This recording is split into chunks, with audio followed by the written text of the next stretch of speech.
You're listening to Parasearch Radio, news, views and reviews from the world of the paranormal from across the UK and beyond.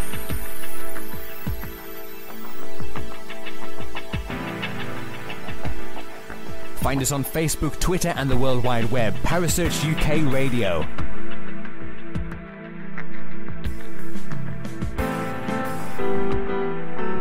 Parasearch Radio, broadcasting to the UK and beyond.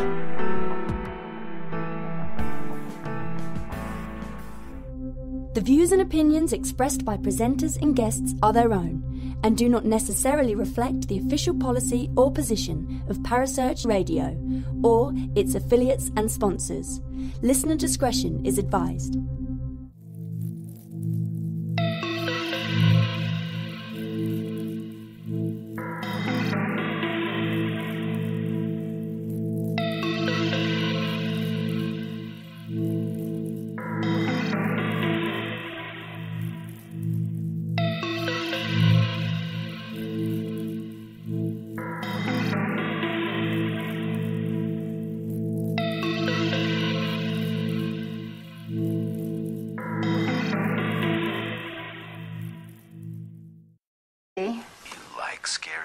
Uh-huh. What's your favorite scary movie?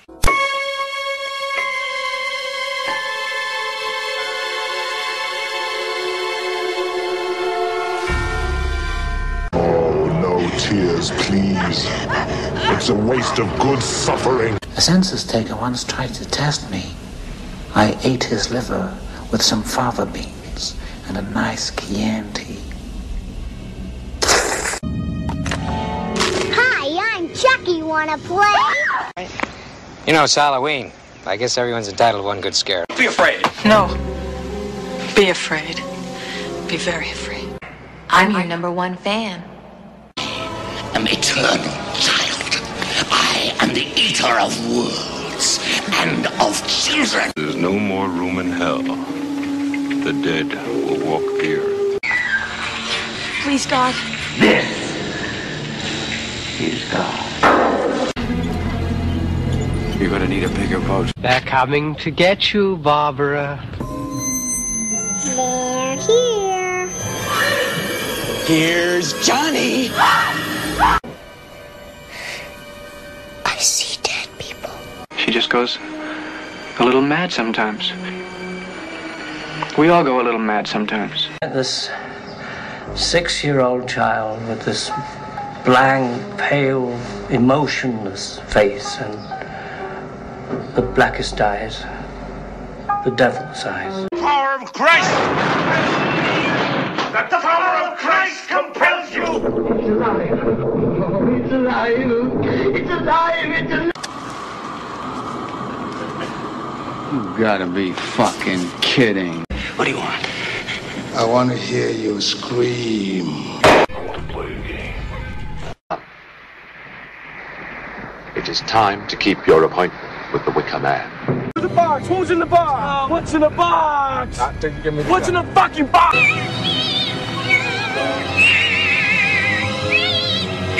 They mostly come at night. Mostly. Look at me, Damien. It's all for you. Listen to them. Children of the night. What music they make. I said, don't you blame the movies. Movies don't create psychos. Movies make psychos more creative. Red. Red rum. Red rum.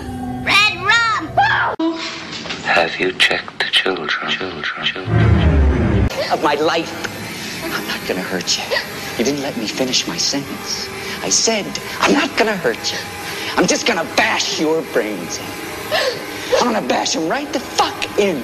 I'll kill you all. I'll drive you crazy and I'll kill you all. I'm every nightmare you ever had. I am your worst dream come true. I'm everything you ever were afraid of. I'm your boyfriend now, Nancy.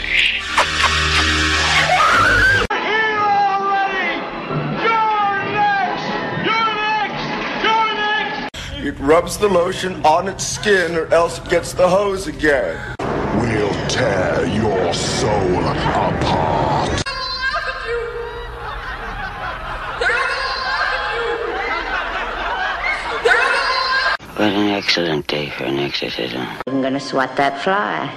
I hope they are watching. They'll see. They'll see and they'll know. And they'll say, why, she wouldn't even harm a fly. Yes, Father. Do your very best not to scream. Whatever you do, don't fall asleep. The boogeyman is real, and you found him. Who's laughing now?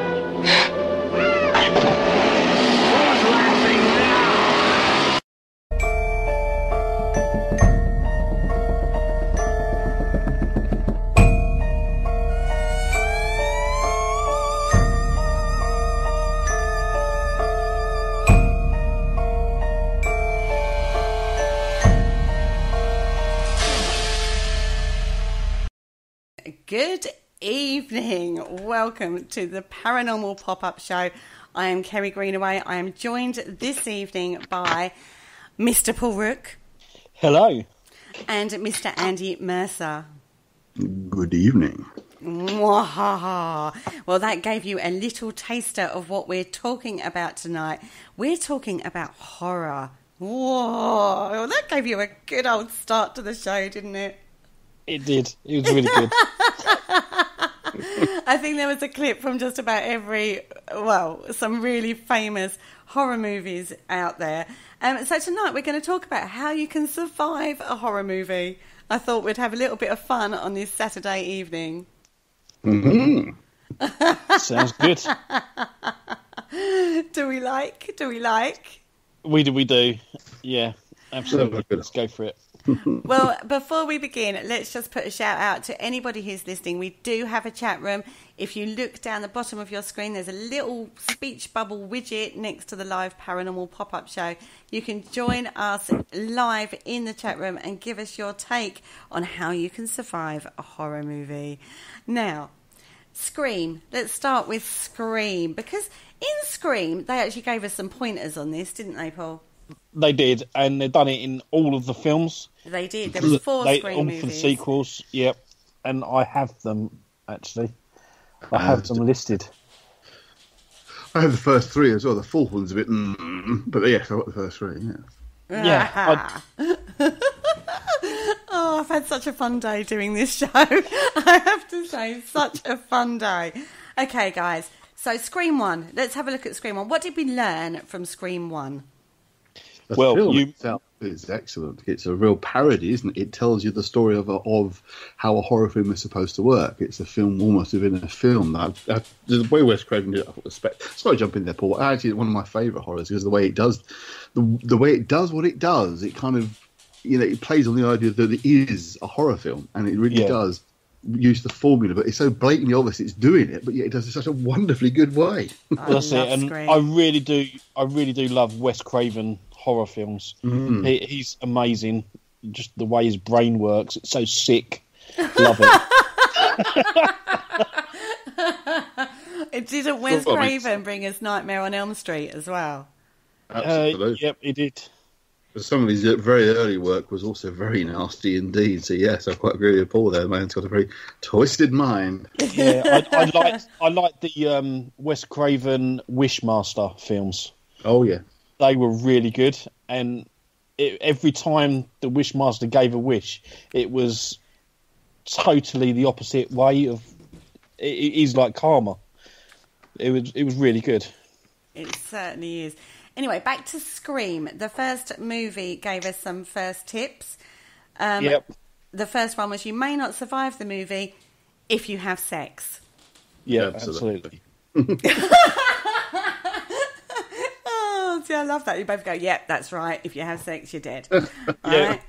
It's the Christian concept, of course, isn't it? It's the undefiled, the pure, the holy that will be protected, and the sinners, the sex people, the dark, evil people, they must burn in hell because they had sex. Well, that's it. I think it says in the first one, it's basically if you're a virgin, you're going to survive the movie. Yeah. I think that's what he's getting at. I think so. Are still pure of heart and body.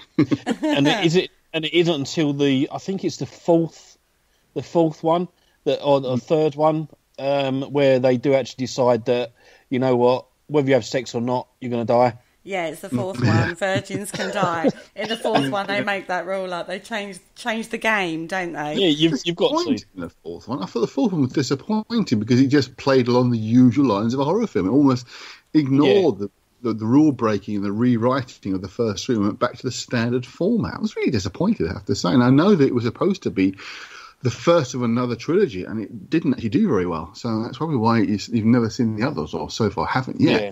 Compared to just the first three, it didn't do that well. No. But another rule from the first movie was you may not survive the movie if you drink or do drugs. You know what? I'm so dead.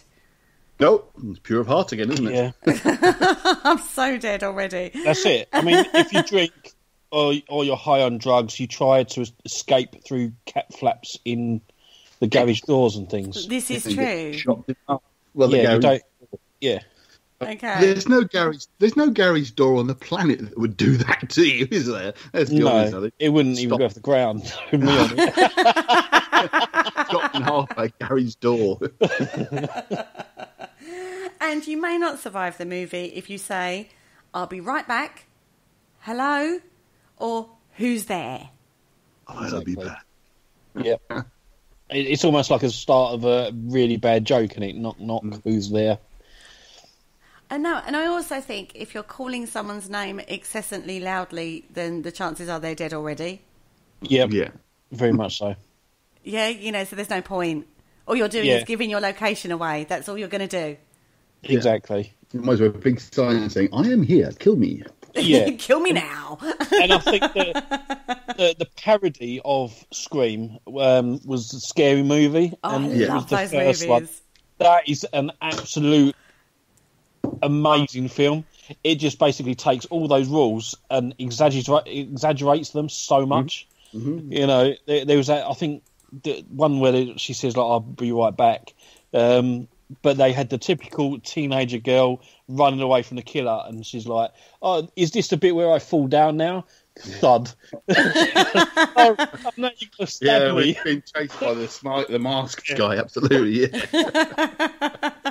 I mean, talking about running away. Yeah. You know, let's go on to, if you're going to run away from said serial killer murderer guy, then don't do it barefooted. No.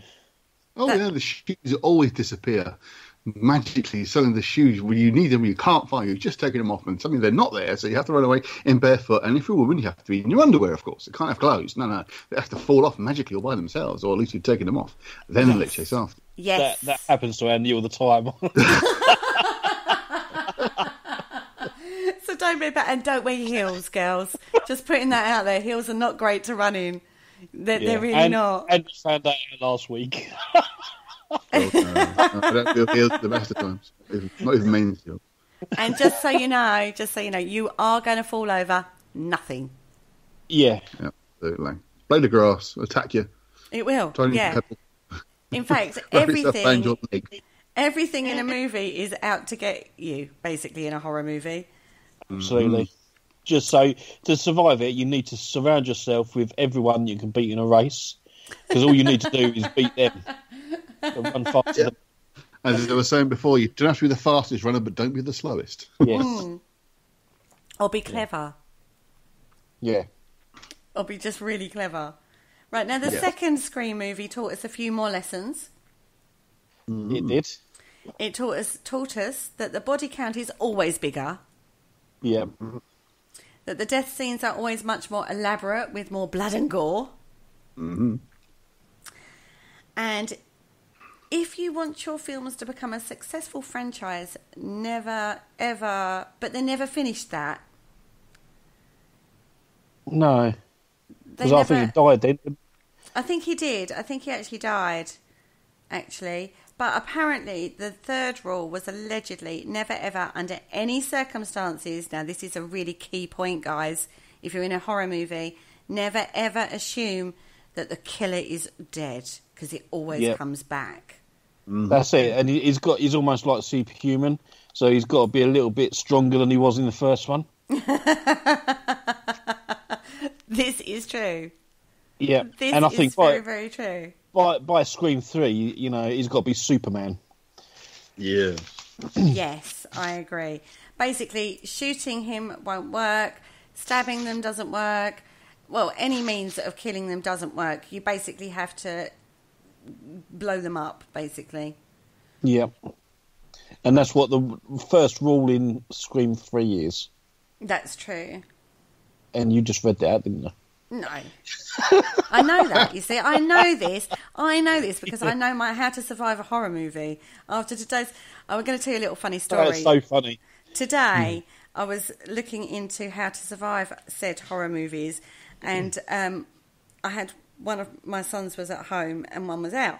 And the one that was at home got into a little bit of a mischievous mood and kept trying to jump out at me. And as we all know, I'm a bit hardcore when it comes to paranormal investigating and stuff like that. I don't jump very easily.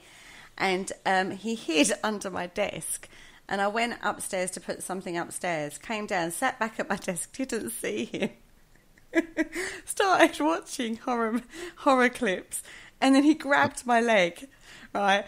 I was talking to Paul at the same time as doing all this, screamed, nearly fell off my chair. I think I would have been dead if that was a horror movie. I didn't learn a lot. It was funny. It was hysterical. I was absolutely... And then I shouted at him quite a bit for scaring me.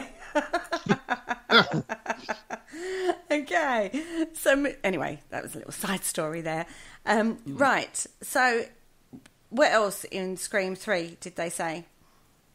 Anyone including it said anyone including the main character can die, and that means that Sydney, I think her name was, wasn't it? They included her as the lead role. So basically, everyone's game in that one. Right. See, you think you're safe when you're a main character.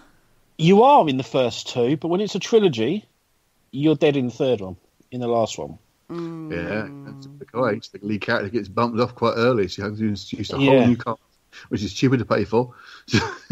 Less well. Although they never really done it in what was it, Halloween?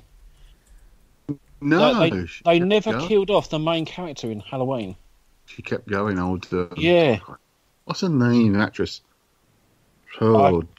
Blimey, what's her name? I can't think of her name. Jamie Lee Curtis. That's the girl. That's the one. That's the one. Yeah. Okay. Well, they never killed her. The past will come back to bite you in the bottom. What I know we had swearing in the lead. I do apologise for that. Apparently, that's your life, Eric. It does. It always comes back to bite me. It always does.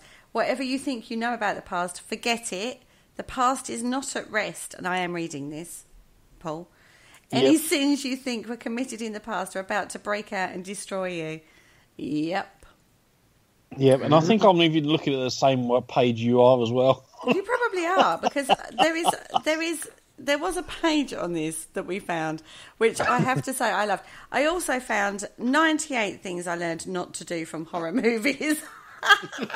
And 98 of them. We're going to look at those in a little while. And another site that was just absolutely brilliant. And some of the sarcasm was absolutely hysterical. Oh dear. But we're talking about Scream to start with, because they outlined it. And as Andy said, it was a movie with, a horror movie within a horror movie. And it was done so very, very well. Now, they went on to Scream 4. Now, very rarely do you get a 4-parter in horror movies. Yeah, and I think, like Andy said, I think that was almost going to be like a start to another trilogy. Yeah, wasn't very successful. No.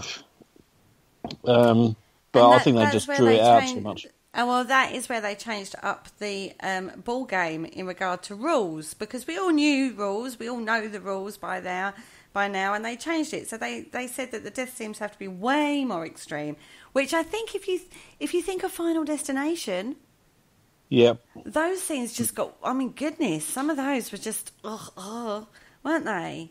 They were really good though. Yeah, I think it was a very good original idea, but I do think they rather flogged it to death with all the sequels. Yeah. I think it was a bit too much, but yeah, it is. I think you've got to find really good new ideas, as you're saying.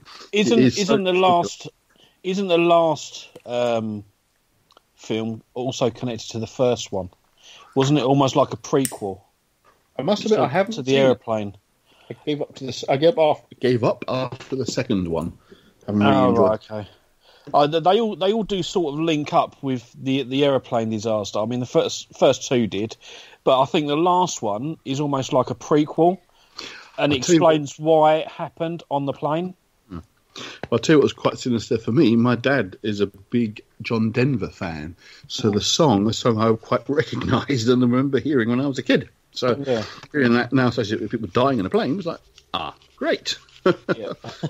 Harm's little memories of John Denver's music has now been completely transformed into something horrendous because people die. And we go back to the Mandela show where we talk about memory, how memories are formed and stored within the brain, and the connections that it has. So now you connect John Denver with horror movies. Suddenly it reconnected the whole concept of John Denver's lovely, harmless, charming music I grew up with as a child. Now tells me someone's going to die. Yeah. Oh, they have a lot to answer for horror movies, don't they? It's like that song Jeepers Creepers. Oh yes, they also made a film called Jeepers Creepers. The first one was pretty good. The rest afterwards have been pretty awful. Yeah, I must agree there. The first one was really good. I think one of the keys with that was, in a semi-serious line, of the different kinds of horror that you didn't know if you were dealing with a stalking murderer or a supernatural monster with the first Jeepers Creepers. Only became clear later on of what you were actually dealing with. And that was the funny, clever thing I thought with Scary Movie. Because if you remember, the first one was purely human slasher killers, apparently, of Scream. But the second one played along the lines of being a supernatural horror, which was is a different genre of horror, of course. So I think the writer there was quite clever that he did one film of one subgenre of horror, which is the slasher stalker stories, and then went for the other subgenre of the supernatural version. So that in itself was quite clever. But then, of course, he did 3, 4, and 5 and whatever else, and all this the same thing over and over again. Yeah. And then the Jeepers Creepers problem with that was that once you'd seen the first one, you knew what you were up against. It kind of lost its energy, lost its momentum, if you like, I thought. Am I being too serious for this show? No, of course you're not. I mean, talking about songs within movies and how it resonates, there's another one that's really quite famous, which was the Freddy Krueger song. Oh, you're not going to sing it, are you? I might. Do you want me to? Go on then. Up for it, yeah. It was clever. Well, being as it's a Saturday night, I'm going to treat you all to my dulcet tones.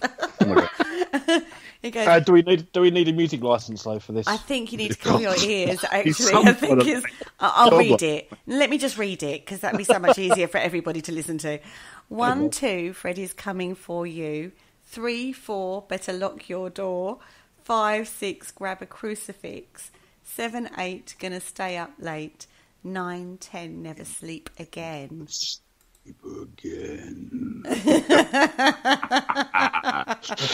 It was very good. Sends shivers down my spine when I hear that. I did love that film. It's really good. The actual poem thing was invented for the film, but a lot of people thought it was real, as in an old nursery rhyme. But it wasn't. It was invented for the film. And it's very clever that it gave that kind of. It was that put together quite nicely that it did. It worked. It was the first horror film I saw at the cinema when it actually came out. And, was it mainly the American audience that believed it was real? I'm talking about the nursery rhyme itself. That I don't know. One of the interesting things, of course, is I read an article that Wes Craven, in an interview, talked about.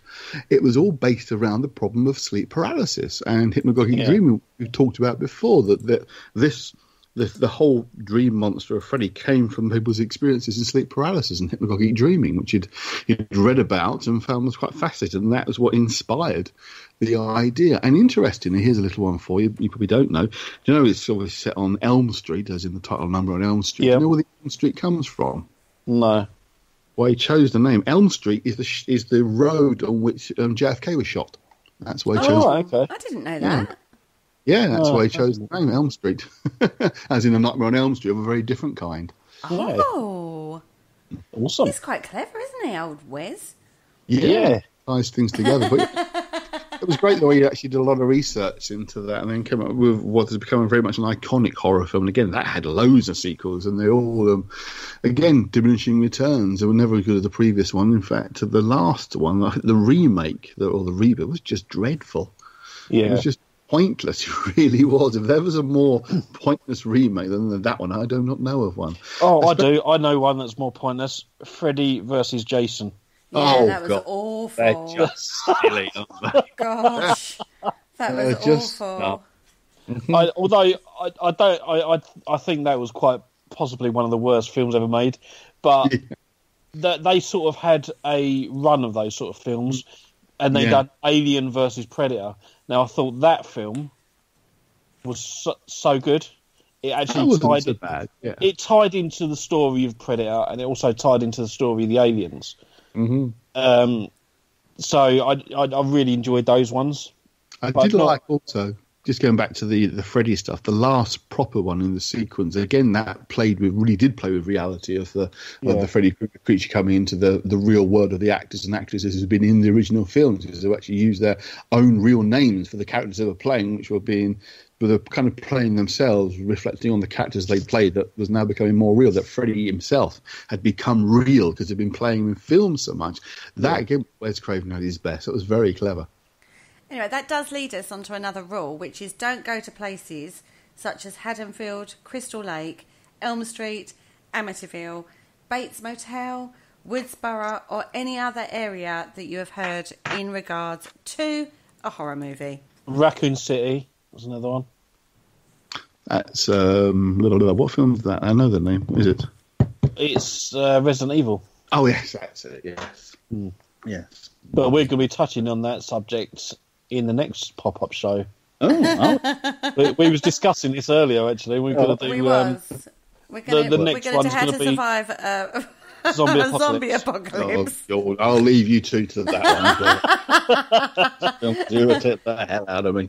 There is actually a list of rules for that as well. There is, but we're not talking about zombies tonight. Yeah. We're talking about horror movies.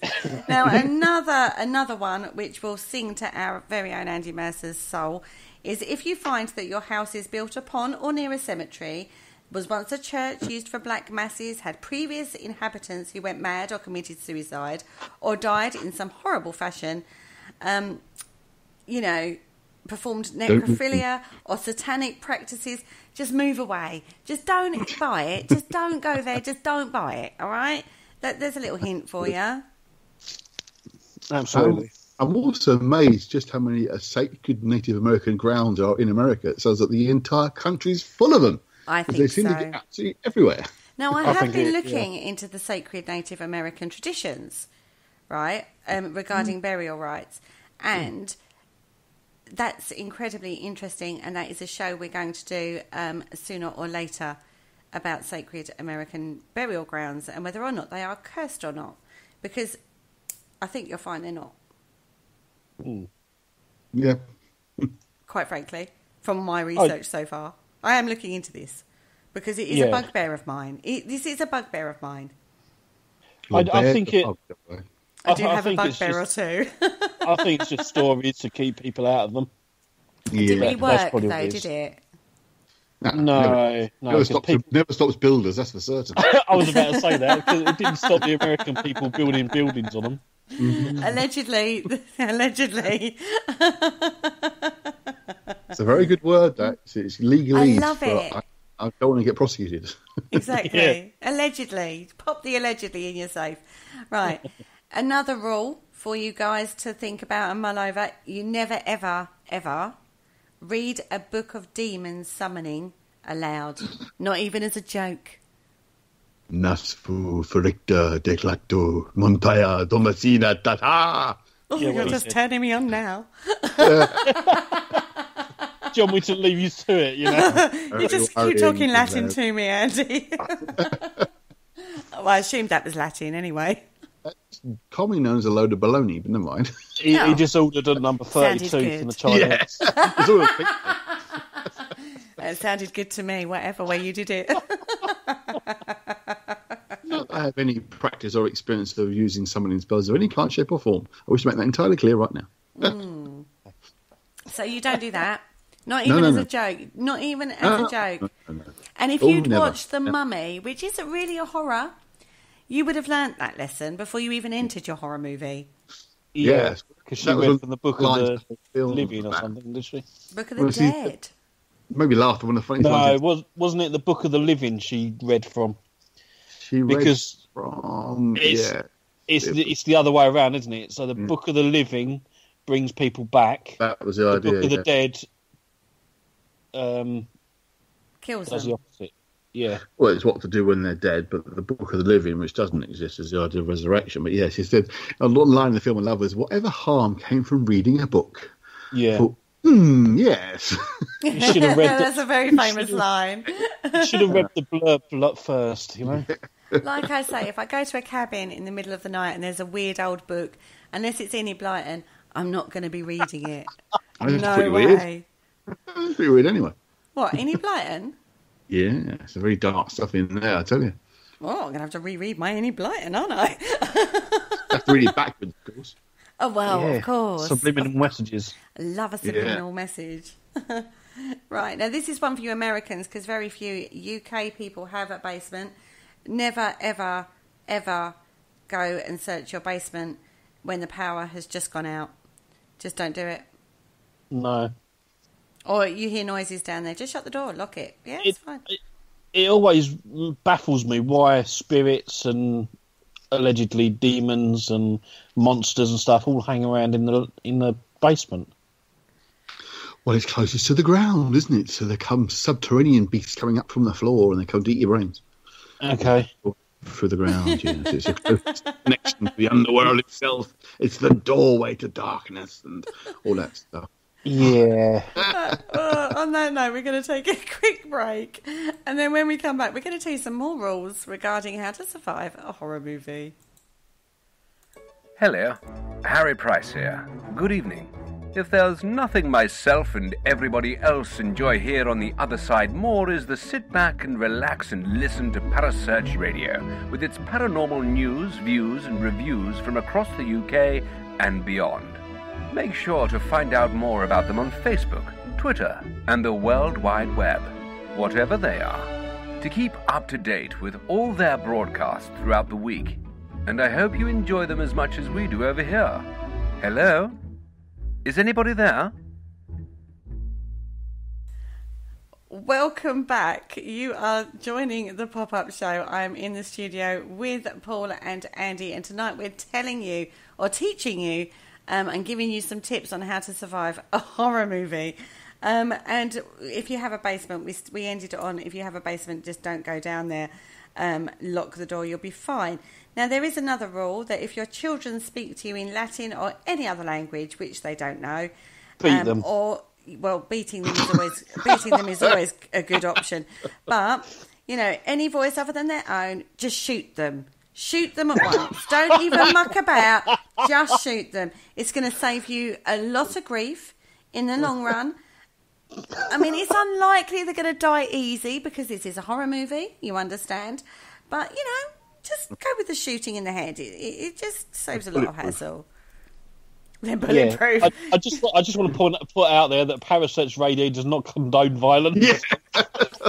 Do not endorse the previous statement. Any association with your previous statement is example. We are talking about in a horror movie, you understand, not in real life. Just putting that out there. Yeah, okay. Just putting that out there. Oh dear. I'm slightly worried about what rules are coming up next. I'm going to have like social services on my doorstep in the morning, aren't I? Okay. What are you talking? They're on their way now. Swiftly moving on.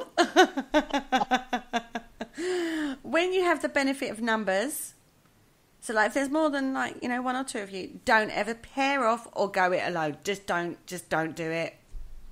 Stay in numbers. Because you can always throw your partner to the evil one and save yourself. Yeah, that's sort of where I'd be going with that. Yeah, same here. What about you, Andy? What would you do under that circumstance? Moral dilemma. Do you throw your partner to the evil person? It depends what it is, I suppose. If it's supernatural, I'd have a conversation with them.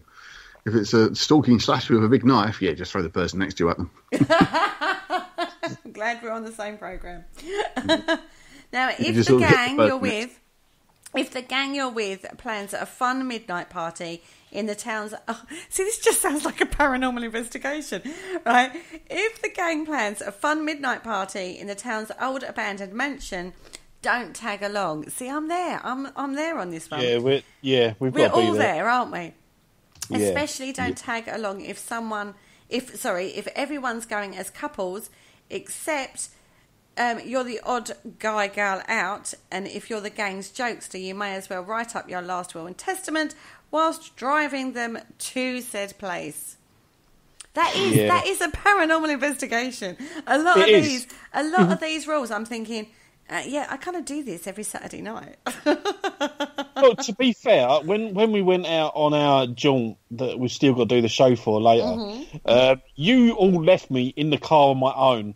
Prime target, mate. Absolutely, right? And this stranger pulled up in the car next to us, and it was just hovering about.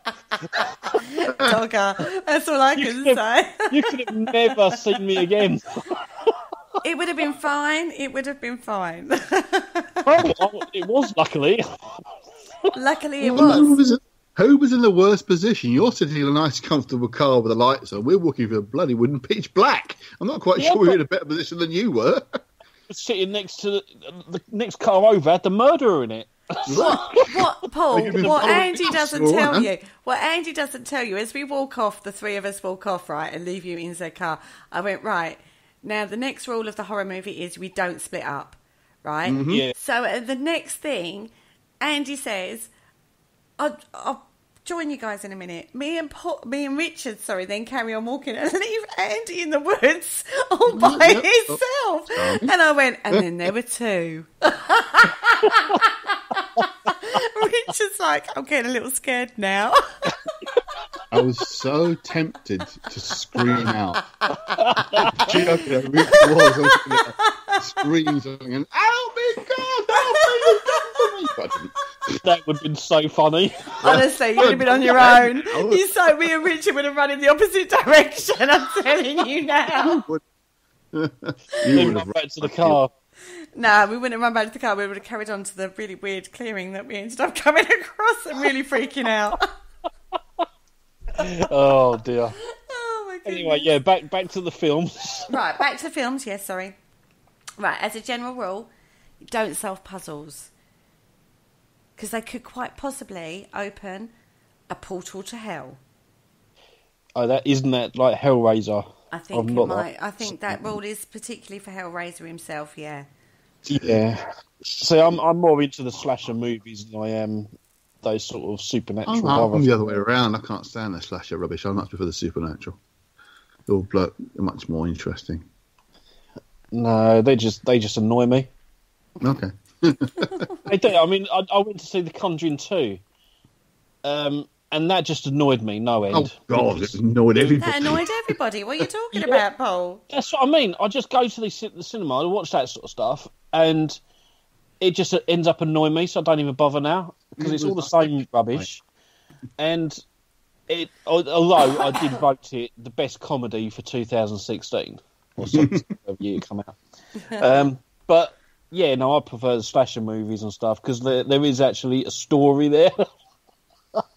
It's a pretty good story than some of the more supernatural ones. I don't like the slashers because it's like, well, that's just real life, you know. Yeah, exactly. Good that stuff. I'd rather not. London. I have to say, my favourite is Blair Witch, the first one, not the rest of them, but just the very first one. I loved the marketing of it, the documentary that came out first. It really brought into people's psyche. And because you never saw, it wasn't a slasher movie. It was all psychological, being lost in the woods, things happening, weird stuff happening, and the real fear. And that image of her is just recreated time and time again by paranormal teams doing wood investigations. It's fantastic. Yeah. You know, it's a psychological factor. That's the bit that gets me every time. Slashers are like, yeah, you know, whatever, but... I do like films that show a bit of initiative and not the same as all the others. The Blair Witch, when that first came out, that was like cutting edge because it was pretty much filmed with a camcorder. Yeah. And it was different, and I enjoyed that because it was quite a different type of film. Another one like it is Unfriended. That's filmed all on Skype. Yes. And we live our lives on Skype a lot of the time because of because of what we do. We do live a lot of our lives on Skype, and it does, like you say, kick into the psyche, doesn't it? Psyche. Yeah, mm-hmm. That's the one. Yeah. Interestingly, the first. It was probably the first popular one of the found footage shaky cam film, was Blair Witch. Mm-hmm. But there is another film called The Last Broadcast that came out literally about 6 months before that was the first of that real kind, and that's actually really good, and it got completely overlooked. I mean, don't get me wrong, Blair Witch was excellent, but there's a fantastic twist at the end of The Last Broadcast, and it's well worth checking out. It's a very similar storyline. These three guys go off going to be filming a program about the Jersey Devil, which is this sort of supposed creature lives in New Jersey that's been seen throughout the centuries. And what happens, two of them meet a rather sticky end, and the third one disappears. And they have another filmmaker trying to trace what's happened to them whilst sort of telling the story of their experiences and the research and what they've gone on, etc. But the twist at the end is really good, and you just don't see it coming. So that's well worth checking out if you like that kind of found footage film. It is very, very good. And as I say, it was completely overlooked when Blair Witch suddenly hit the scene because he didn't go for that clever. Again, Blair Witch was one of the first of the real clever viral marketing because they had no budget. I mean, the whole thing cost $5,000 from start to finish, so they had no money, but they had very clever ideas. And of course, the internet was just really coming to life and that kind of thing. And I always remember seeing the BBC News in the daytime, the Cannes Film Festival, where this woman reporter was talking about having just seen the film, and she did think it was real. And it was when it first premiered at Cannes. They managed to keep it secret that it was actually a film, and she was genuinely frightened. You see, she really was. It was fantastic. Yeah, I mean, we watched the documentary. Me and a group of friends. I remember this distinctly. We sat there and watched the documentary before we watched the film, and the way it was done was just so well marketed. It was untrue for a low budget film. It was brilliant. Yep. Anyway. Yep.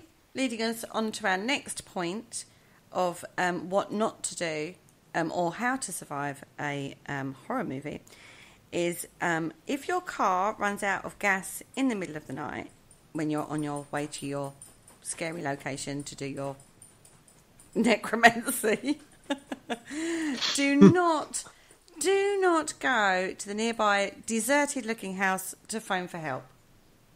Definitely not. What about if your car's called Christine?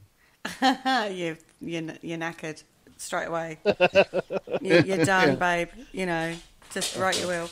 Oh, my dog's having a wander. He's got bored. Okay. Whatever you do, don't let him out. I won't. No. Well, no, actually, bantam fodder and all that. First to go. Dogs. No, it's in the rules. It's somewhere that you shouldn't let your dogs out. Don't let your dogs out. No, let the dog out. If they die, then you're having a trouble. But then you've opened the door and the killer can get in. Then yes, make sure all your doors and windows are locked. Yeah, but then what if they're already in and you've already locked all your doors and windows? Check the curtains because you'll see their feet sticking out the bottom. Yes, true. Or if they're behind the sofa, you can see their legs. Oh no, that's a scary movie, isn't it? Yeah, we're on to comedies now. Okay, beware of strangers bearing tools such as chainsaws, staple guns, hedge trimmers, electric carving knives, combine harvesters, lawn mowers, butane torches, soldering irons, band saws, weed whacker, or any device made from deceased companions. Well, that's half a Basildon and Canvey gone. Very true. That includes you two guys. Just putting it out there. Yep. Right, next one.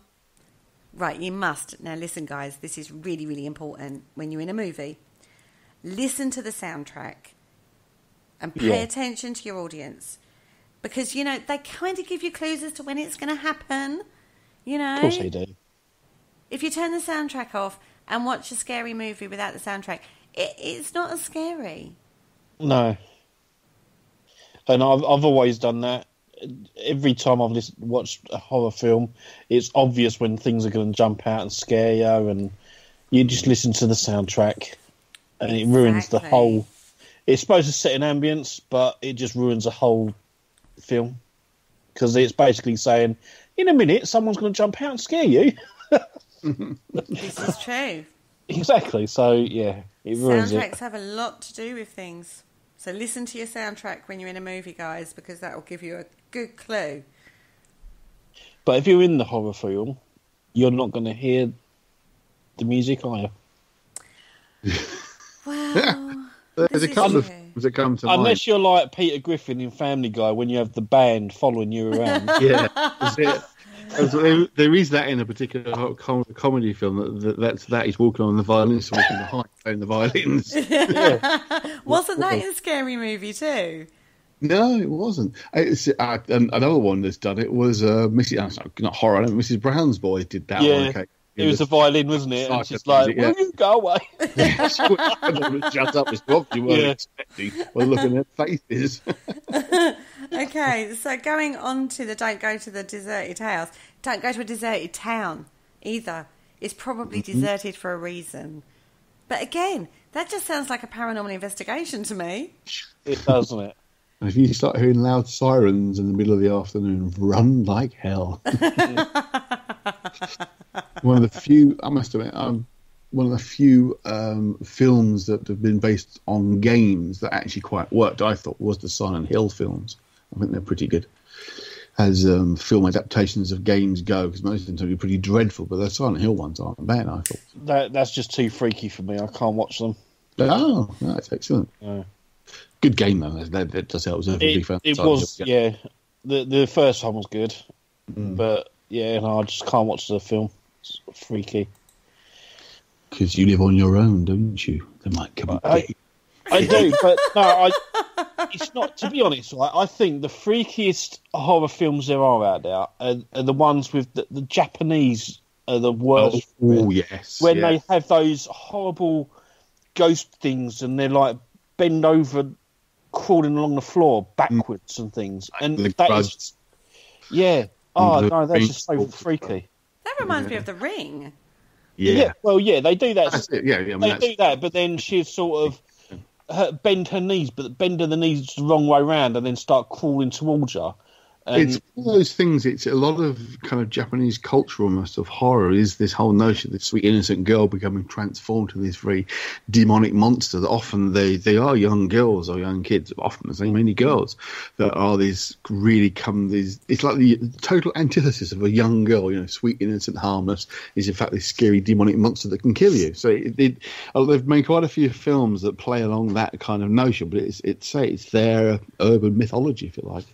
Yeah, so no, I'll just stick to the slashers. I did like Battle Royale. That was another good one.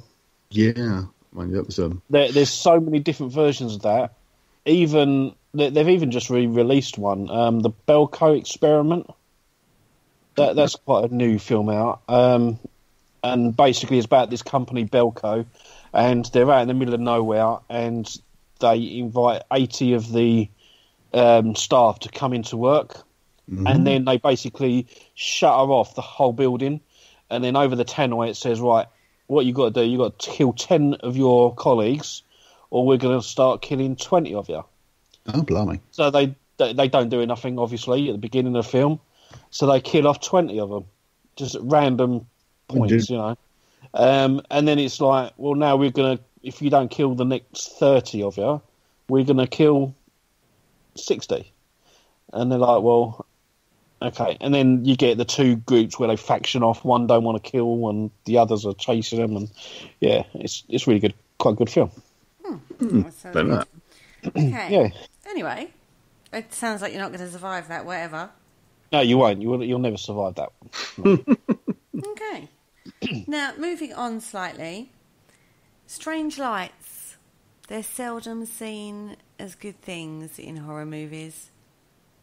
This is more sci-fi, horror-y kind of thing, isn't it? See strange lights in the distance. This reminds me of Saturday night. Saturday night. Just UFOs generally. Strange Yeah. lights in the. They're hardly good UFO. omens, are they? No, and I think that what was it called? The Phoenix Experiment. No, the Phoenix Project. Never heard of that one. The Phoenix Lights. That's it. That's what it's called. The Phoenix Lights. Big UFO. Funny enough, I watched Phoenix Lights. Yeah, I know the Phoenix Lights. Big case in Arizona. Yeah. Thousands of people see these lights, but the film basically turns it around a little bit, where it starts off in Iraq and these strange lights come down and the US Army open fire on it, and in retaliation to that incident, the spacecraft comes over to Arizona and flies over, and just these aliens come down and just attack all these people that lives in houses in the middle of nowhere. See, houses in the middle of nowhere. Yeah, exactly. Dangerous place. It is. It's well dangerous to live in America. Do you remember a film called The Signs? Or Signs, I think it was. Yes. Yeah, I do. I remember that one. That was quite freaky. Good film. Yeah. That was a good film. Yeah, quite a long time ago. I know, it's an old film. Yeah. Oh, fact, it was M. Night Shyamalan who made that. Who? His first film. M. Night Shyamalan was the guy who did that film. Okay. The first he did was, of course, Sixth Sense. Yeah. Yeah, that was the first. His first three films, each one grossed half the previous film.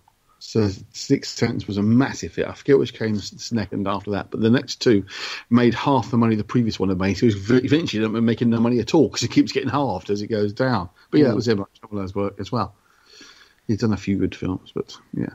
Well, Richard Clements in the chat room, he said that he remembers watching Herbie Goes Bananas, and that's good. Yeah.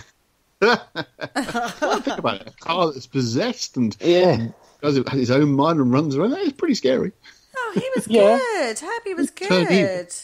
Turn evil at any moment. You never know. Well, this is true. And then you get a Christine kind of scenario. Exactly. Maybe it's the same car. Oh, they just changed the chassis. Just changed the chassis. Herbie's psychotic mother. Yeah. Balances out, doesn't it, then, I suppose? Oh, my goodness. Oh, my goodness. So now we've learned that Christine had a love child called Herbie. Yeah. See, the pop-up shows can go in any angle. That's all I can say. That's what Christine said. I wish you'd actually just say that's what she said. Insider joke there, guys. Anyway, another rule. People arriving to rescue you generally get ambushed by the monster, so don't rely on them as your only means of escape. In fact, expect to be surprised and delayed by encountering their flayed corpse at some point. Yeah, true that. Yeah. Next rule. Okay. Don't do anything. Anything that somebody dares you to. Okay, I can live with that. See, I live on my life by challenges and dares. I'm so dead. I'm reading these. I'm like, I'm so dead. Yeah, I think the insurance company's going to revoke your life insurance soon. I think they might do. If a small band of children appear to be smarter than the adults that are around them, then be cautious. If they stay together in small secretive groups and display nothing but hostility towards their elders, authority and the church, leave town at once. If you wish to stay, be as kind to the children as possible, but expect to die anyways because you are inferior to them. Is this referring to Children of the Corn by any remote chance? It's also the Midwich Cuckoos, which that's originally based on. So it's probably nice to Midwich Cuckoos you're talking about there, because Children of the Corn, the adults were already gone, weren't they? It's that's true. Village of the Damned. Originally made in the 1960s, which is a brilliant film, then badly remade in the 1980s with Christopher Reeve and that woman's name was Ellie Christie, and it was bloody awful compared to the original film, because that was all atmosphere, and that was all just all horror and gore, the kind of thing you like. Yeah. It was a slasher, was it? I like the atmosphere, spooky stuff much better. Yeah. Well, Richard has brought up another point. Don't stay at the guest house or motel that nobody else is staying in. That's a good point. That's a fair point, I have to say. Especially if they got taxidermy in the reception desk. Keep one away. Keep well away. Keep driving. And if the bloke's wearing his mum's clothes. Yeah, that's a good giveaway. That was,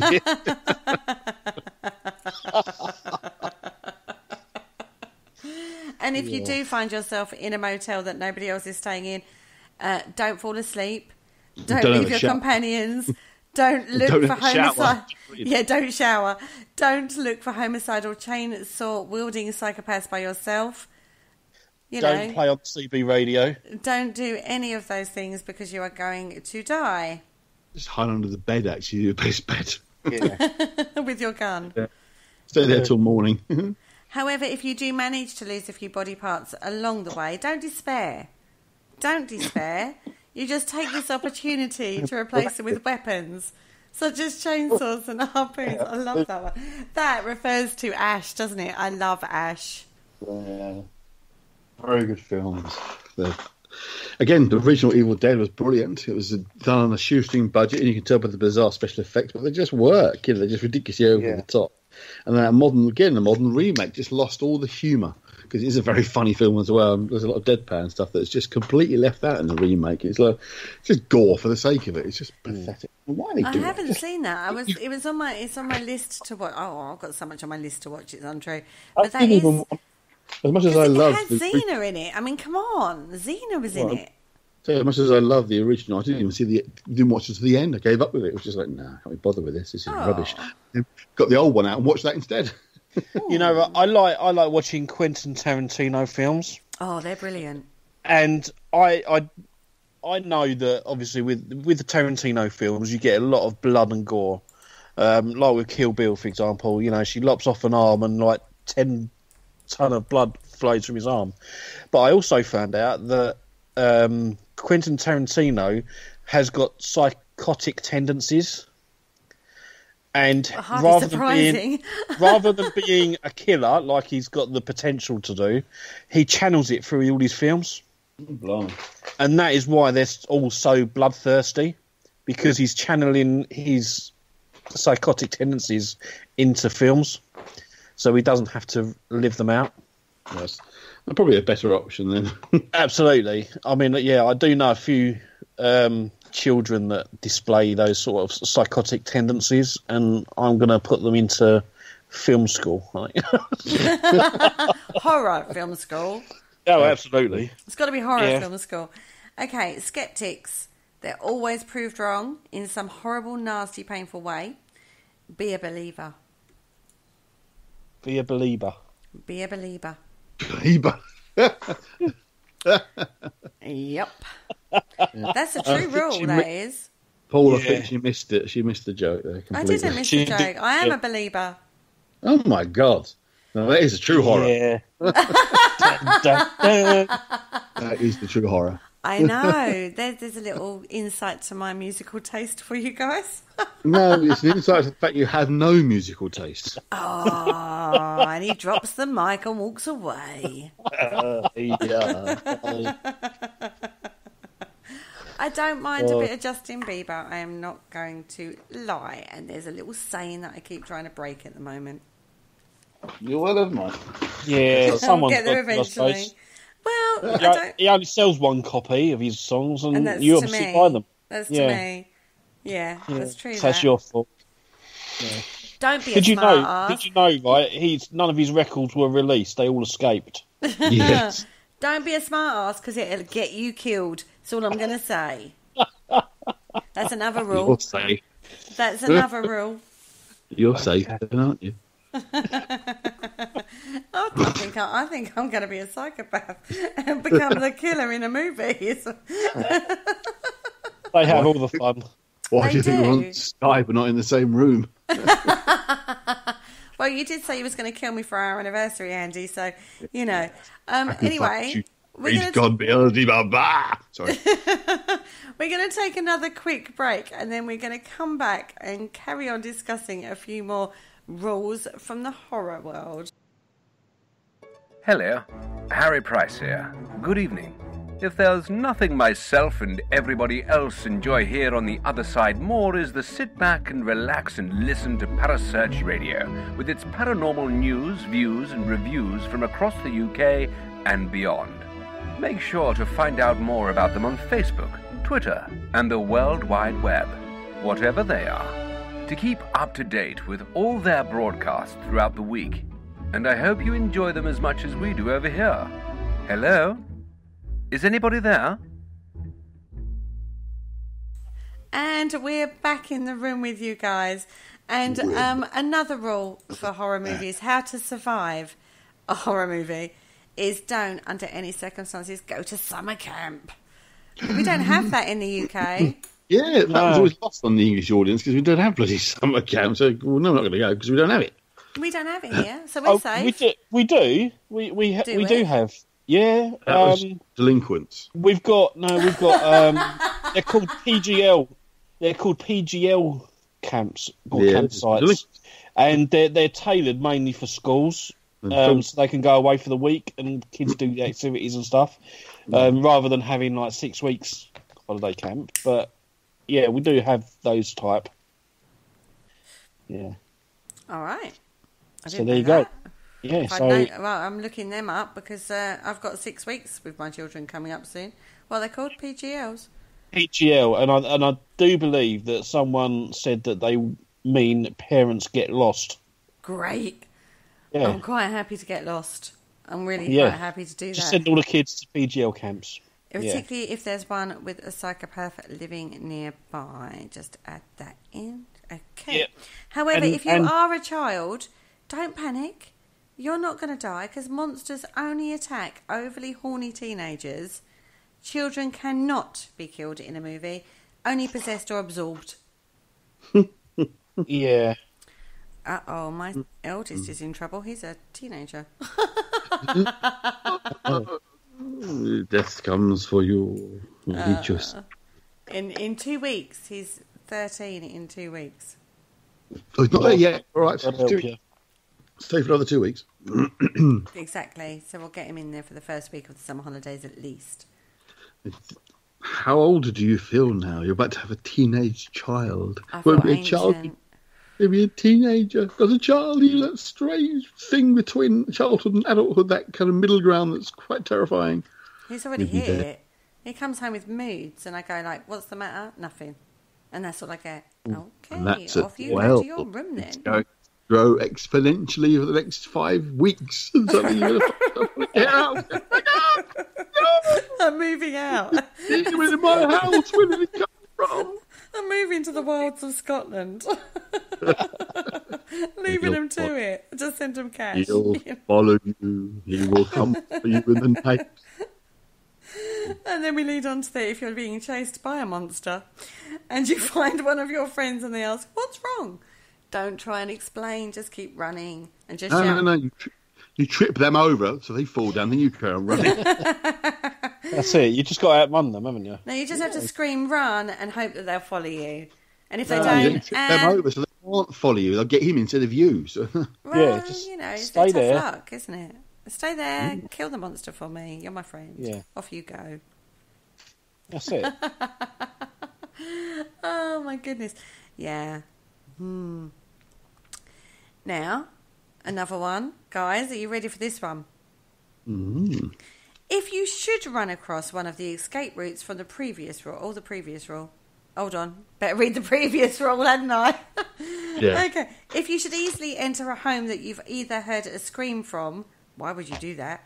Or there is no sign of life when there should be, do not be surprised to find that all means of escape, i.e. doors, windows, etc., will be locked, effectively allowing the monster to come within a gnat's hair to you. Question is, why would you do that? Why wouldn't you just phone the police and run? Yeah. Why would you enter a home where you've heard a scream? You wouldn't, would you? You would. I mean, I'd phone the old bill and let them deal with it. Yeah, I'm not paid for stuff like that. Oh, you must do that sort of thing all the time around your way, Paul. Well, but yeah, why, even if there was no sign of life, why would you want to enter the house in the first place?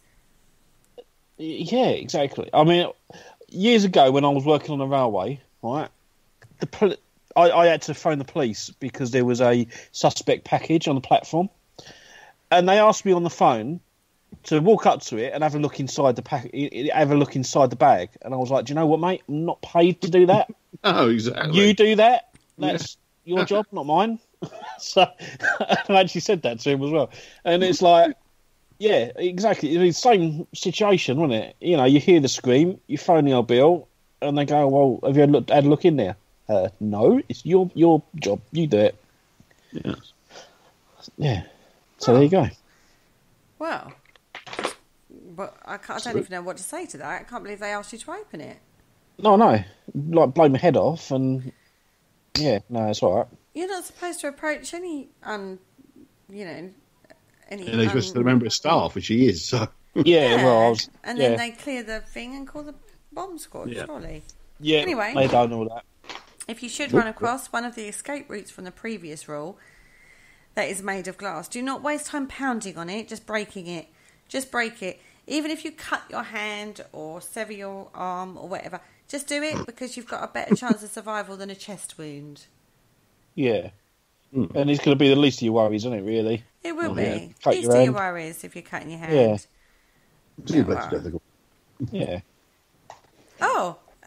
This one's a good one. Right, going back to the dog factor. If you are a good dog, you have a 50-50 chance of survival.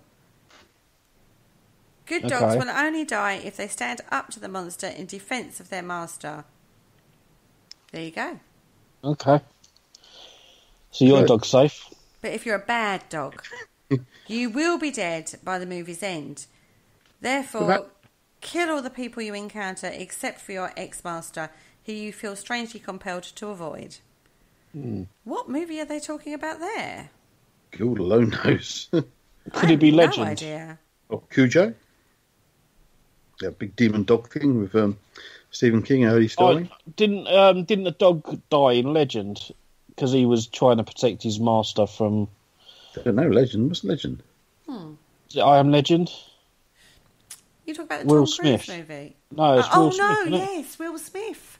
Oh, Yeah. I haven't seen that. The zombie movie. Yeah. Zombie bloody movie. God. Yeah, that's it's another not- night. Yeah, it's not a proper zombie film, but yeah, it's the same type of thing. They bore the hell out of me, a zombie I movie. love a zombie. I do. Yeah. Unless you come home. Now, if you're a cat, on the other hand, if you're a cat, just hide your head and pray that the monsters won't eat you. You might get burned, which is familiar, but if you hide, you're fine. And the Now horny towards us. teenage guys don't throw you over the edge of a cliff to see if you land on your feet. Which I don't know many horny teenage guys that would do that in the first place. But again, you horny to do it anyway. well, because that's a rule of the movies, isn't it? It's a rule of the movies. They die. What I want to know, right, is if you got some bread and butter and strapped it to the back of a cat and then threw the cat out the window, what's going to land? It wouldn't. Down? They just perpetually spin in the air going never land. Because they say like cats always land on their feet, but then if you drop bread and butter, it always lands butter side down. Yeah, so if but you it strap would the never bread land. and butter to the cat, where would it land first? Float. It defied gravity and just float. That's all what happened. I'd so like to try it. Defying the laws of physics. I want to see that in a horror movie. You want to see that in a horror movie, do you? Oh my goodness. Now, if you're a bird, I love this one. This rule is fantastic. If you're a bird, and I mean the feathered variety, You obviously. say you mean feathered wing or female variety? No, they're talking about the feathered variety. Well, Okay. congratulations. Your people will triumph and rule all in the end. It will. Oh, the Apparently birds. so. No Perhaps birds it's die in the bird. horror movies. Maybe it's the birds film they're talking about. That's a good film. Not really a horror, but it's a good film. Right, now this is one No, that's I going mean, there has been some films where birds die. I mean, Paul, wasn't that a bird died in Paul, and Paul brought him back to life? That wasn't really a horror, though, was it? It was about an alien. Tenuous link, tenuous. It was a very Richard funny Marx. alien. But the point was that he had a dead bird in it, And I'm sure there's other films that have had dead birds in it. Not in horrors, which is what we're talking about. Mm-hmm. I'm gonna find one now. Go on, you go off and start Googling while I talk about the next rule. If you're, and Andy, you're going to love this one.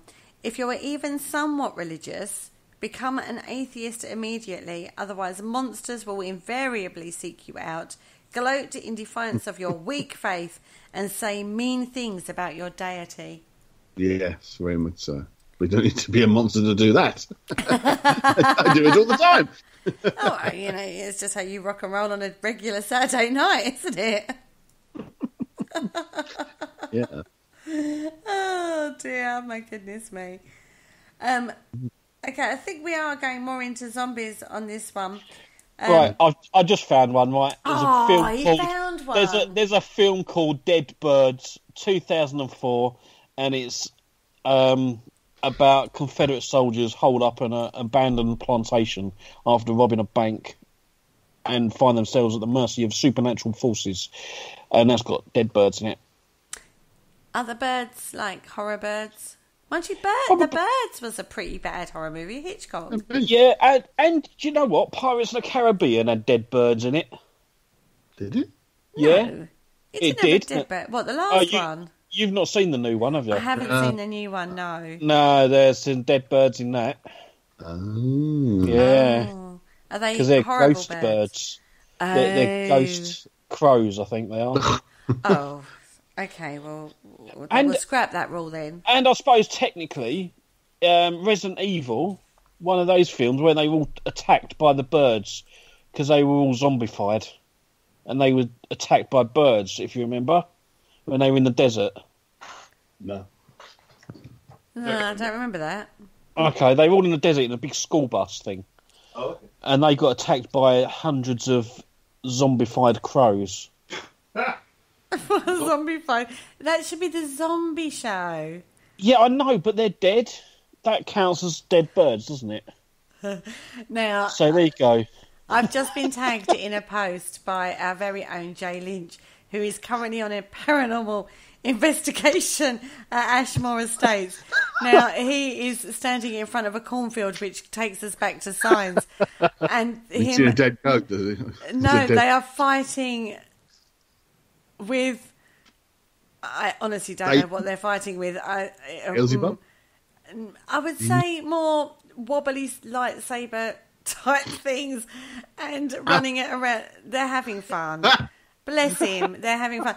But I only mention it because, quite frankly, it is very signsy. In how... Oh, Jay, you're a little bit crazy, aren't you, darling? There's fucking wobbly swords. So this drink I was just drinking came out my bloody nose when you said that. They are on a paranormal investigation at Ashmore Estates. I'm looking forward to hearing all about that, and hopefully we'll get to talk to him about that on Thursday on his show. Now, going back to our show tonight, whenever a strange weapon is presented, like a harpoon gun, a flare gun, wobbly swords, a can opener, wobbly sword, take it. Can opener? Yeah, well, that's what it says here. But I don't know what film that's referring to. What kind of can openers do you use? The horror movies. I'm not personally mean. No, I would go for the knife, but there you go. Take it. If you don't, the monster will. And sooner or later, the weapon will be used. Better you use it than the monster. It will kill you with this savage can opener. I'm going to skin you with it. Take you forever. Take you forever to do it. He's got a potato peeler. God. I know. Oh my goodness. Now, a single monster can never be killed. Multiple monsters can never be driven to extinction. Therefore, try to get one kind to go after the other. Yeah. That's Freddy versus Jason again, isn't it? Is it? Got to be fighting each other, yeah. Okay. Oh, I'm just reading out the rules. Now, when you fight a monster, use fire, electricity, or acid whenever possible. Preferably use all of the above and then an atomic bomb just to finish them off. Yep. And then gets the superhuman ones too. And then you may create something more, but don't worry about that. You've killed Godzilla.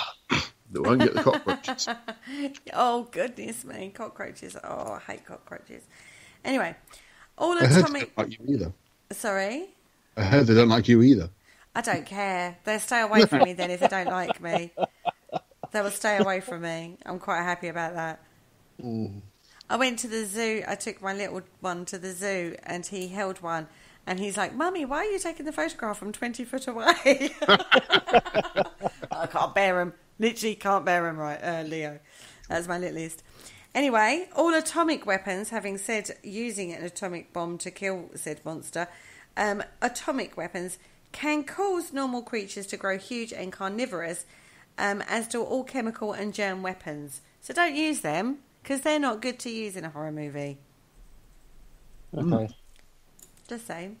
I better put my atomic bomb kit away then. I would.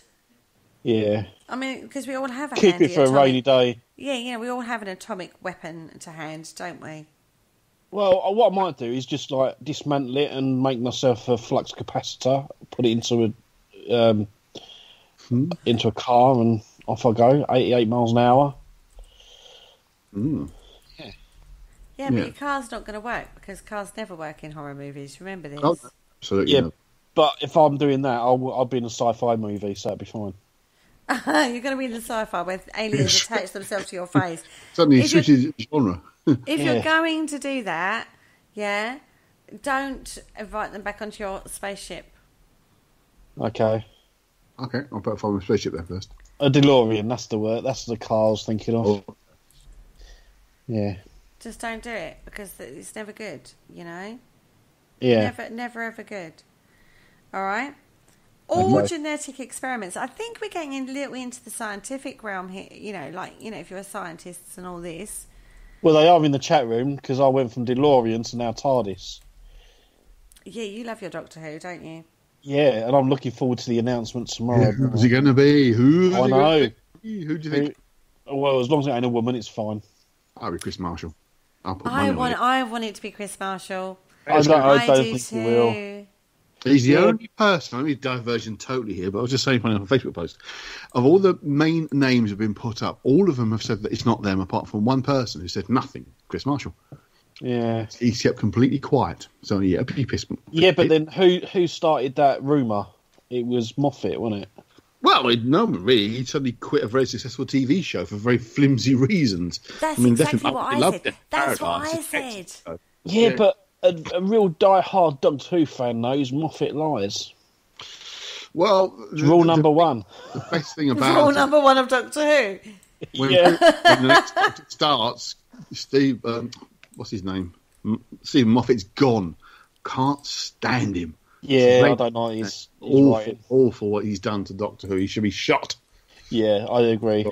That's another story. Yeah. Now, anyway. I'll be amazed if it's not Chris Marshall. I'll be absolutely flabbergasted because, as I say, everybody else who's been even suggested has said, no, not interested. It won't be me. I'm doing other things. He's said nothing, and he quit a very successful TV show. They're making the announcement tomorrow after Wimbledon. Mm-hmm. And that's about 6:30. It could be the winner of Wimbledon, actually. Perhaps that's all why right. At least it's done and dusted and out of the way before my show going live at 9. So just putting it out there. The only other person I would be happy, actually, is a guy called Ben Whishaw, who plays Q in the James Bond movies. The new James Bond movies, the tech guy. No idea. Yeah. Have you not watched the James Bond movies, Andy? A cup of tea at all. See, no, he would be brilliant as well. It won't be someone who's in films at the moment, though, because it's a step down, isn't it? Go from even a big show, going from films to a TV, it won't be anyone. I don't know. The time. Because isn't Daniel Craig stepping down as Bond?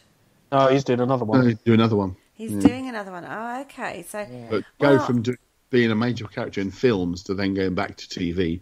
Few people make that journey. It tends to be the other way. But is Q really a big character? See, I quite like him. Yeah, in most of the films, he's in every film. So I think either of those two. I'd be happy with, but I wouldn't. I think they should bring back Rowan Atkinson. Well, there is an exclusivity clause. There always is with Doctor Who. You can't play any other. You can't do any other work while you're playing Doctor Who. That's been the case since pretty much the beginning, and it still is the case. You won't do anything else, so you are constrained with that. And if you're a film actor, you tend not to want to lose a chance to do film stuff. So that's why I think they should bring back Rowan Atkinson as the Doctor. There's a thing about him being dead, which is one of those nasty hoax things. I know that's been going around for ages, but no, Rowan Atkinson played the Doctor in a comic relief version, so they should bring him back in that. He was really good. Just bring him in as the Doctor. I think too big for the role.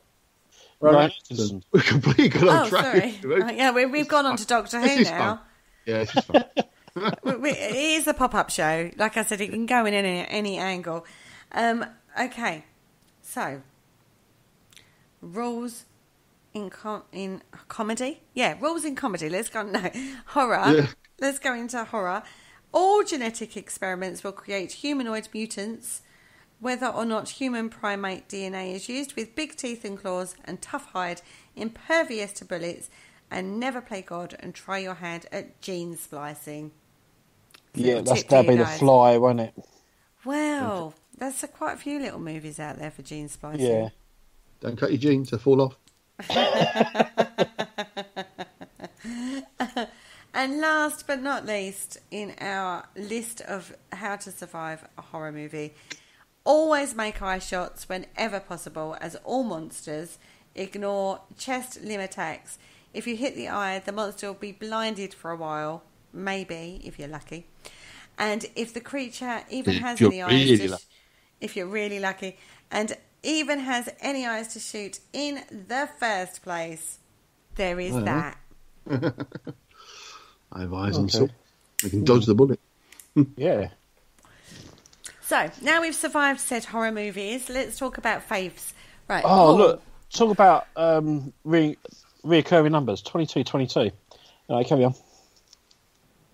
And what's your favourite movie, Paul? Your favourite horror of all the horrors? I do like the old Friday the 13th. Well, that's weird, because you put something completely different in my post earlier. What did I put in the post earlier? Nightmare on Elm Street. Yeah, that's good too. They're on the same level. Okay. Andy, what's your favourite horror movie? General horror, I think the image that Richard's just linked up is quite horrifying. It's just a link to the Sun newspaper where someone's put Chris Marshall's body onto somebody else leaning out the TARDIS, but the head's far too big for the body. It's completely deformed. It's quite scary, actually. Carry on. I was saying, I was just sort of mentioning that because I'm trying to think of a particular of actual gore horror type violent bloodbath monsters eating people's bits and bobs and demons from hell, and I don't know actually. There's quite a few. There's not as specific. If it comes to sort of scary films, there's a film called The Haunting, which was made in 1963, old black and white horror that's absolutely fantastic. I remember seeing it for the first time when I was about 13, 14 years old myself, and I had friends staying over on a Saturday night, and we thought this silly old horror film was listed as being on TV, so we thought we'd just watch it for a laugh. We didn't sleep. It scared the bejesus out of us. And again, it's one of those films you didn't see anything. It was all done kind of bumps and noises, but if you ever get a chance to see The Haunting, you can watch it. It is brilliant. It really is one of the most atmospheric ghost story type films I've ever seen. There was a remake in 1999 which is truly dreadful, and don't bother with that, but look for the original black and white Haunting. It is absolutely fantastic. But I mean, back to the beginning, I do like the Scream films because they were a bit different. I quite enjoyed those. I like The Ring, I must admit, and I actually quite like the American version. And people often go on about the Japanese version is much better, but I can't bother reading bloody subtitles and rather have it in English. Yeah. And I thought the first one done was with Naomi Watts was really good. So yeah, quite a few I like. Nothing I would say that is my favourite, but certainly if you can get hold of The Haunting, it's well worth watching. It's absolutely brilliant. Okay, well, mine is Blair Witch. I do love that movie. The very first one. I don't like the rest of them, but the very first one is one of my favourites. Now, on my... one was good, though. Do you think the new one was quite good? Almost a remake where they got her younger brother looking for her. I thought that was pretty good. I haven't seen that one. See that. I won't tell you anything about it. No, but no spoilers, please. Sort of a semi-remake, although it is obviously a follow-on, because it's quite clear they're following on, but it's also kind of a remake, and it is worth seeing, I have to say. It's pretty good. But no, the Blair Witch 2 Book of Shadows was truly dreadful. It really was awful. Now, the post I put up earlier on my page on Facebook, my Kerry Greenaway page, there were quite a few answers out there. Some of the old favourites like Nightmare on Elm Street, Poltergeist, Omen, Friday the 13th, you know. Somebody put up Casper. Dead silence to that one. Somebody else put my wedding video. Which is... and I replied, you should see mine. I haven't seen your list. Hold on, where is it? On my page. Oh, I haven't seen it. Yeah, sorry. Yeah, I put it only about half an hour ago.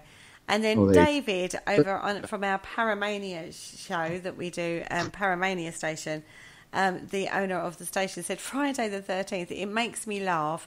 I may need a psychiatrist. And I said, I will send Andy Mercer your way. It was quite clever, though, the fact that it turned out that wasn't supernatural at all, although they tried to make it appear to be the first Friday the 13th, because, of course, it was actually, not giving it away, of course, it was the boy's mother. But then they twist all that, with all the follow-ups, of course, is the son, and it is supernatural, because he's obviously dead, and he's come back from the grave to kill people. But the very first one, you were led the whole way along to think it was going to be the dead son, and actually it's the mother pretending to be the son. So it was a reversal of Psycho, of course. That's true. Clever. No, you can't be. Now, Akela, has put in the chat room the Hammer horrors. We haven't. The Hammer horrors were groundbreaking in their time, and I think we've all seen a bit of Hammer horror. Love Hammer horror. Best one, I think, by a long stretch, was the Devil Rides Out. You've seen that, based on the Dennis Wheatley novel. That's actually really good. And one of those things that I actually could do if you don't have a modern remake or with decent special effects, because special effects are a bit naff. But that was actually very good, I thought, if you've seen that one. The Devil Rides Out. See, I can't remember. I don't think I've seen that. Wasn't there a Hammer House of Horrors that was on, like, a series? TV show, yeah. Yeah, TV. I remember those. That was good, yeah. And wasn't there, like, another series that did... I'm sure it was Alfred Hitchcock that did oh goodness me, I can see the Hammer House of Horror and the Hammer House of Mystery and Suspense, which were much more sort of toned down, less sort of scary. They were kind of just mystery stories. They were the same kind of thing. But yeah, Hitchcock did actually, he was kind of a host for a show that it was American, of course, and that was a good few years back. But yeah, he used to do a little cameo at the start and talk about it, and then you got the story, a bit like Rod Steiger with The Twilight Zone. Yeah, it was. Yeah. And all of those things are things that we watched growing up that kind of led us down this paranormal journey. Right. Very much so. Definitely. Anyway, on that note, we have actually got to wrap this show up. We've gone on for half an hour longer than we should have, guys. Very naughty. I'm so naughty on a Saturday night. Sorry, Richard. That's your fault. I know. I've dragged you in. And to finish the show, I'm going to play out 13 quotes from horror movies. We're going to end the show as we started. So say goodnight, lads. Thanks for joining us. Good night, lads. Thanks for joining us. Thanks, everybody, for joining us in the chat room. We hope you enjoyed this impromptu pop-up show all about how to survive a horror movie. Take care and farewell. We'll be back. I am the devil, and I am here to do the devil's work. What an excellent day for an exorcism. I'm scared to close my eyes. I'm scared to open them. I'm gonna die out here. Here's Johnny. They're all gonna laugh at you.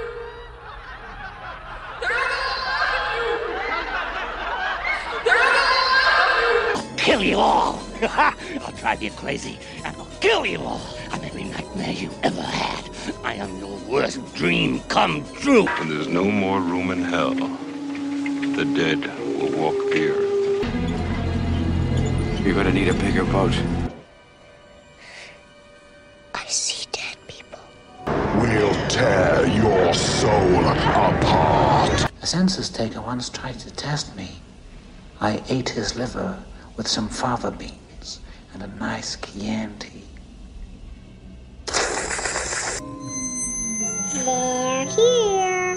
I said, I'm not gonna hurt you.